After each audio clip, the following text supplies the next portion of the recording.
നമസ്കാരം. വെള്ളക്കടലാസ് മുതൽ വെള്ളിത്തിര വരെ നിങ്ങൾക്കും സിനിമാക്കാരനാകാം. 22ാം ഭാഗത്തിലേക്ക് സ്വാഗതം. കഴിഞ്ഞ ഭാഗങ്ങളിൽ നമ്മൾ മലയാള സിനിമയുടെ 1955 ചരിത്രം പറയുകയുണ്ടായി. ന്യൂസ് പേപ്പർ ബോയിയെക്കുറിച്ചാണ് ഏറെ പറഞ്ഞത്. അതിനുശേഷം കഥയെക്കുറിച്ചും തിരക്കഥയെക്കുറിച്ചും പാട്ടിനെക്കുറിച്ചും ഒക്കെ സൂചിപ്പിക്കുകയും എം ടിയുടെ തിരക്കഥയിലൂടെ ഒരു യാത്ര നടത്തുകയും നമ്മൾ ചെയ്തു. ഈ ചാനൽ ആദ്യമായിട്ടാണ് നിങ്ങൾ കാണുന്നതെങ്കിൽ സിനിമയിൽ കഥയോ തിരക്കഥയോ സംവിധാനമോ അഭിനയമോ പാട്ടെഴുത്തോ എന്തെങ്കിലും ആഗ്രഹിക്കുന്നുവെങ്കിൽ ഇതിനു മുമ്പുള്ള ഭാഗങ്ങളും ഇതിന് ശേഷം വരുന്ന ഭാഗങ്ങളും കാണാൻ ശ്രമിക്കുക. അതോടൊപ്പം മലയാള സിനിമയെക്കുറിച്ച് അതിൻ്റെ ചരിത്രത്തെക്കുറിച്ച് ഏകദേശ ഒരു ധാരണ ഉണ്ടാക്കാം എന്നാഗ്രഹിക്കുന്നവരും ഈ ചാനൽ ശ്രദ്ധിക്കാൻ ശ്രമിക്കുക. മുൻഭാഗങ്ങളും ഒന്ന് കാണുന്നത് നന്നായിരിക്കും. പറഞ്ഞു വന്നത്, നമ്മൾ ന്യൂസ് പേപ്പർ ബോയിയെക്കുറിച്ചാണ് കഴിഞ്ഞ ഭാഗത്തിൽ പറഞ്ഞത് എന്നാണ്. 1955 പിന്നെയും ചരിത്രത്തിൽ രേഖപ്പെടുത്തിയ കുറേ കാര്യങ്ങൾ മലയാള സിനിമയ്ക്ക് സമ്മാനിച്ചു.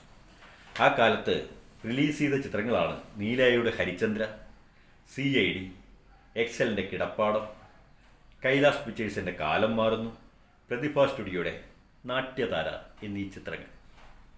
ഇതിൽ കിടപ്പാടം എന്ന സിനിമ ധോബി ഹാസമിൻ എന്ന വിമൽ റോയ് ചിത്രം മലയാളത്തിലാക്കിയതായിരുന്നു. കിടപ്പാടം എന്ന സിനിമയിൽ അടയാളപ്പെടുത്തുന്ന ചില കാര്യങ്ങൾ. ഒന്ന്, KPSC സുലോചന ആദ്യമായി സിനിമയിൽ അഭിനയിക്കുന്നത് ഈ സിനിമയിലാണ്. അതിനു മുമ്പ് സുലോചന നാടകങ്ങളിലെ പ്രശസ്തയാണ്. സിനിമയിലേക്ക് വരുന്നത് കിടപ്പാടത്തിലൂടെയാണ്. അതേപോലെ തന്നെ ONV കുറുപ്പ്, ബാലമുരളി എന്ന പേരിലാണ് ONV കുറുപ്പ് ആദ്യമൊക്കെ എഴുതിയിരുന്നത്. ONV കുറുപ്പ് സിനിമാ ഗാനരചയിതാവുന്നതും ഈ കിടപ്പാടം എന്ന സിനിമയിലൂടെയാണ്. ആമല പൊയ്കയിൽ ആടിക്കളിക്കുന്ന രോമനത്താമര പൂവേ എന്ന പാട്ട് അക്കാലത്ത് ഏറെ പ്രശസ്തമായിരുന്നു.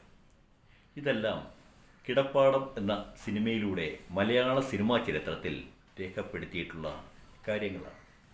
എന്നാൽ CID എന്ന സിനിമയുടെ പ്രത്യേകത, ആദ്യമായി മലയാളത്തിൽ ഡബിൾ റോൾ ഉണ്ടാകുന്നത് CID എന്ന സിനിമയിലാണ്.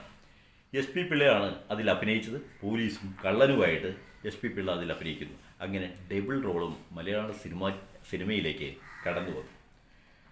ഹരിചന്ദ്രയിലെ ഒരു ഗാനം ഇന്നും നമുക്കറിയാം, ആത്മവിദ്യാലയമേ. ഹരിചന്ദ്രയിലാണ് ആ ഗാനമുള്ളത്. ആ ഗാനം എഴുതുന്നത് തിരുനൈനാർ കുറിച്ചിയാണ്. സംഗീതം ചെയ്ത് ബ്രദർ ലക്ഷ്മണൻ. അതേപോലെ തന്നെ കമുകറ പുരുഷോത്തമനെ നമ്മൾ ഓർക്കുന്നത് ഈ ഒരൊറ്റ ഗാനം കൊണ്ട് മാത്രമാണ്.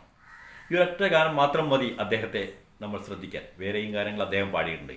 ഏറ്റവും ഏറെ ശ്രദ്ധിക്കപ്പെട്ട ഒരു ഗാനമാണ് ആത്മവിദ്യാലയമേ.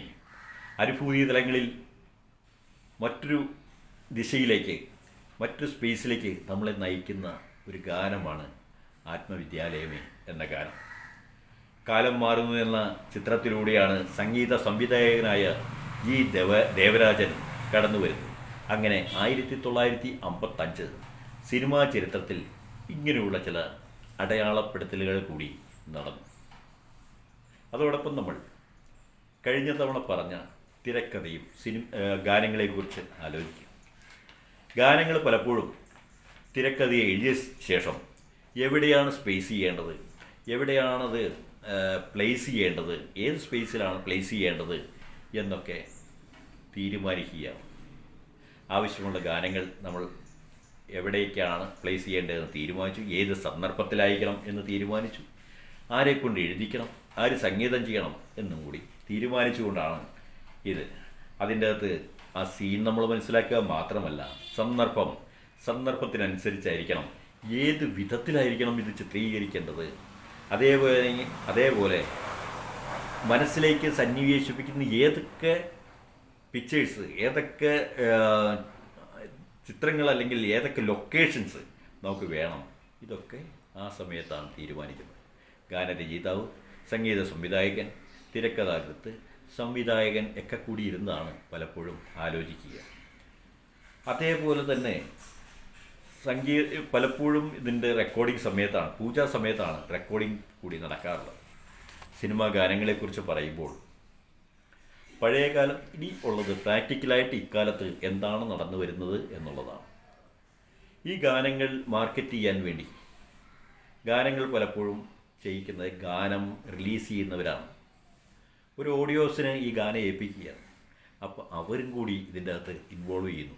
അവരും കൂടി തീരുമാനിക്കുന്നു ഇപ്പം മാർക്കറ്റുള്ള ഗായകൻ ആരാണ്, മാർക്കറ്റുള്ള എഴുത്തുകാരൻ ആരാണ്, വിറ്റുപോകുന്ന സംഗീത സംവിധായകൻ ആരാണ്, ഇവരെ വെച്ച് ചെയ്യാൻ. അപ്പോൾ ഒരു മാസ് ആൾക്കാർ ഒന്നിച്ച് ചേർന്നിരുന്നു, അല്ലെങ്കിൽ ഒരു ലോബി എന്നൊക്കെ വേണമെങ്കിൽ പറയാം, അല്ലെങ്കിൽ ഒരു കൂട്ടം ആൾക്കാരുടെ ഒരു ബ്രാൻഡഡ് ആയിട്ടുള്ള റിലീസിങ് ആൾക്കാരുടെ അടുത്താവുന്നു ഈ ഗാനത്തിൻ്റെ കാര്യത്തിൽ.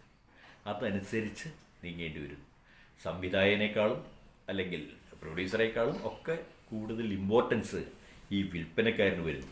കാരണം ഈ ഗാന ചിത്രീകരണത്തിൻ്റെ പണം പലപ്പോഴും ഈ വിതരണക്കാരൻ കൊടുക്കുകയും അതിൻ്റെ റൈറ്റ്, അതിൻ്റെ ഉടമസ്ഥാവകാശം മേടിക്കുകയും റിലീസ് ചെയ്യുകയാണ് ചെയ്യാറുള്ളത്. ഇത് നടന്നു വരുന്ന ഒരു കാര്യത്തെക്കുറിച്ചാണ് പറഞ്ഞത്. ഗാനരചയിതാവ് വരി എഴുതി അതിന് സംഗീതം ചെയ്ത് അതിൻ്റെ ആത്മാവ് നഷ്ടപ്പെടാതെ ഗായകൻ പാടുന്നു എന്നുള്ളതൊക്കെയാണ് കാര്യങ്ങൾ. പക്ഷേ ഇപ്പോൾ പലപ്പോഴും നല്ലൊരു സംഗീതം ഉണ്ടാക്കുന്നു, എന്നിട്ട് അതിനെ വരി സൃഷ്ടിക്കുന്ന രീതിയിലേക്കാണ് കാലം മാറിക്കൊണ്ടിരിക്കുന്നത്. അതെങ്ങനെയൊക്കെ എന്ന് നമുക്ക് തുടർന്നുള്ള ഭാഗങ്ങളിലേക്ക് മനസ്സിലാക്കാം.